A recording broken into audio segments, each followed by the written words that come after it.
Most people are still only using one or maybe two of Claude's tools, and while this is a super powerful set of features, it's not that intuitive to figure out how they all work and how they all fit together. Today I want to walk you through every single feature so that you can take full advantage of Claude in both your work and personal life. I've organized these into 7 what I call surfaces. Of course, there's the chat, there's co-work, there's code, there's Office, there is Chrome, the Chrome extension not very many people are using, computer use, which is one of my favorite, I think one of the most exciting features to roll out, and then of course Dispatch, which I hardly hear anybody talking about, but it's really a game changer. I've organized these. The first 4 are foundational. 5 through 7 are more of the autonomous tools. First up is the chat. Of course, you're probably familiar with this, but it's important not to forget about it if you're using Cowork. I find there's a lot of reasons to flip back to the chat mode here. This is the front door.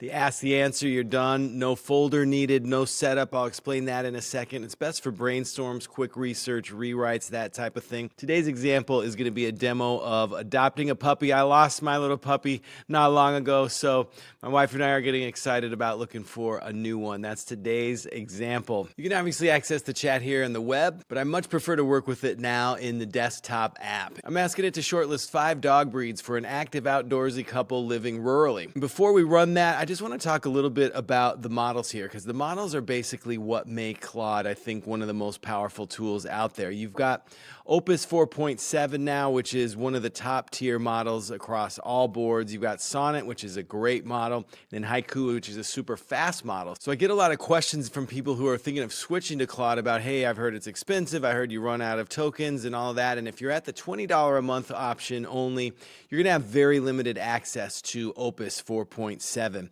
So if you're only at the $20 a month level, Sonnet's where you want to live, and then Opus you can flip into when you absolutely need it, when you're doing some big planning and things like that. Haiku can be great for very easy tasks if you're maybe taking a PDF and turning it into a markdown file, or things where you're just kind of switching formats between different types of documents. So all of these come with a 1 million token context window. Now, to put that in perspective, that's about 8 novels of information, but you can't use all of that equally. Once you get past like 30% or the halfway mark, 500 tokens or so, you start to really see the thinking of the model degrade. So that's something to keep in mind. Remember to start new sessions, especially if you're running into any issues. That can be really helpful to reset that context window. All right, here are 5 strong picks for my potential next puppy.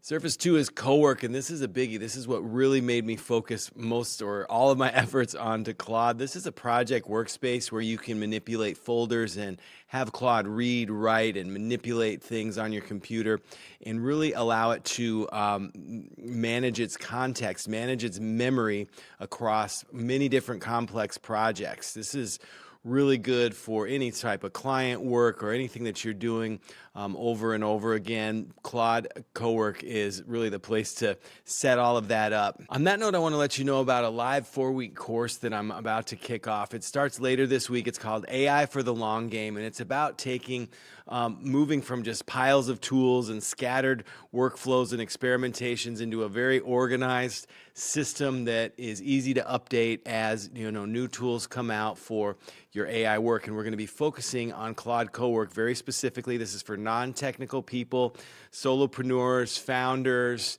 people running small teams. There's a link in the description to check out all the details for that, and I hope you join me there. Cowork's right here. It's this middle tab. I've selected my new puppy folder, and I'm just going to ask it to set up that folder with everything I'm going to need for that new puppy. Some really cool features hidden inside of Cowork is you've got your progress up here, and as this runs, you can see the different tasks the AI is taking. There are little thought bubbles that'll show up here sometimes where you can jump in and steer it in the right direction. Here's all the different files that it has access to, and down here is where we'll see any tools that it uses. It calls this context, which I think is confusing when it's actually code or tools that show up here, where your context is right here. I told you this stuff was kind of counterintuitive. And now in the new puppy folder, we've got 4 subfolders with documentation all about feeding, supplies, training, and vet. And above and beyond just reading and writing files, it can do many, many things. So make sure to push it to try different things, because it has access to all sorts of tools. You can connect it to many different extensions and APIs and other stuff that we'll get into here in a second. Surface 3 is code, and I know this can be intimidating for people. There was a lot of hype around this early on and that really didn't pay off, but nowadays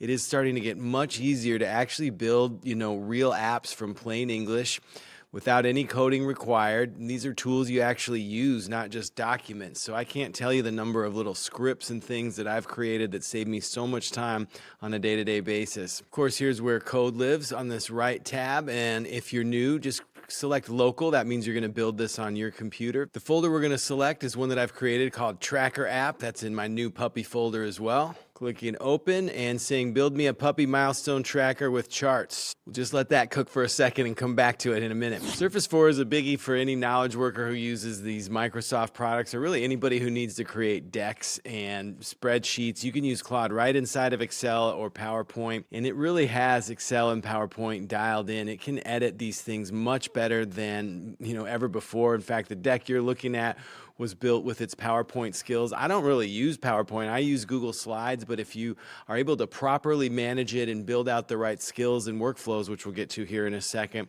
you can really create some powerful decks exactly how you want them, which has been a huge challenge for AI for many years now. Back in Cowork, let's build an Excel file for her vaccine schedule and turn this into a slide. Here's that vaccine schedule with a really cool button to just open it right up in Google Drive, which is my favorite way to access spreadsheets. Note there's multiple tabs down here, vet questions, everything you need. And here's the slide deck. Pretty sweet. All right, now we're past the basics and getting into some really fun stuff. Claude and Chrome, the extension here is something that I don't hear anybody talking about, and it's really, really helpful. It's a side panel that reads and clicks on things in your website, and it uses your logged in session so you can log into whatever app or tool that you normally use and give it something to do. Here's what it looks like. It's a really cool little ride-along buddy here. You install it just like any regular Chrome extension, but it can do a ton of stuff. I'm asking it to look on Pet Finder and shortlist some medium energy dogs within 50 miles. And I'm popping back into that chat window and saying potentially these breeds that we've already identified. Copying that in. It's made a little plan. It's getting good at its planning here. It's going to Pet Finder. It knows where I am. Oh, look at these guys. I don't even know if I can look at this. I'm going to want to adopt all of them.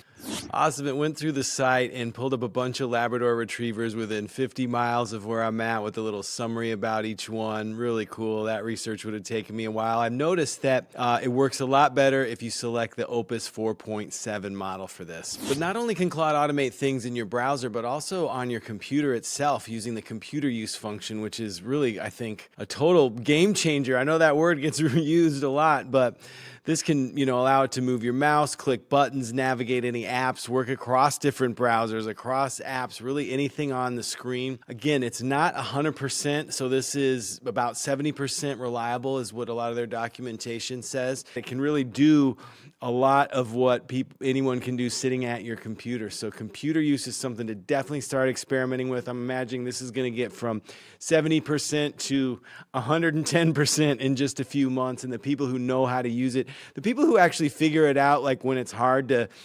manipulate, are at a real advantage once it starts to work really well because they know, where it might be going sideways and how to fix it. So computer use, get in there, give it a shot. Dispatch is another one that I love. Love Dispatch. You can text Claude from your phone. So there's a way that you can set up your phone app to then connect to Claude. Here it is in Cowork. You can see Dispatch right here by clicking in there. I have it set up here, but if my computer is on, I have connected it to the app on my phone here. So I can fire off big projects from my phone and it can get in here to Claude, Cowork, use all the knowledge, all the tools, and all the different things that it has access to on my computer to do stuff while I'm on the go. Love this one. Don't hear enough people talking about it. And this is the kind of thing we're going to get deep into in my class. Again, that's called AI for the long game. So really, instead of chasing every tool under the sun, getting as much as we can out of Claude Cowork and building a working system for ourselves, for any knowledge worker, to automate their life in a way that they understand how to update it, when to pay attention to new AI upgrades. It's all in the link in the description, so check that out if that's something you're interested in. Again, I'd love to have you jump into that course where I can really spend some time with you and go through all this stuff. A lot of it doesn't fit into these YouTube videos the way I would really like to teach it, and that's what the course is all about. So to demo this one on my phone, I'm just asking it to research puppy trainers in my area based on reviews, compile a Word doc on my desktop with your top recommendations and next steps, and that's going to go in and it's going to fire up. You can see it down here working, and that came from my phone. I could be anywhere in the world as long as my computer was on and we're both connected to the internet and have access to my computer, and it's going to then be able to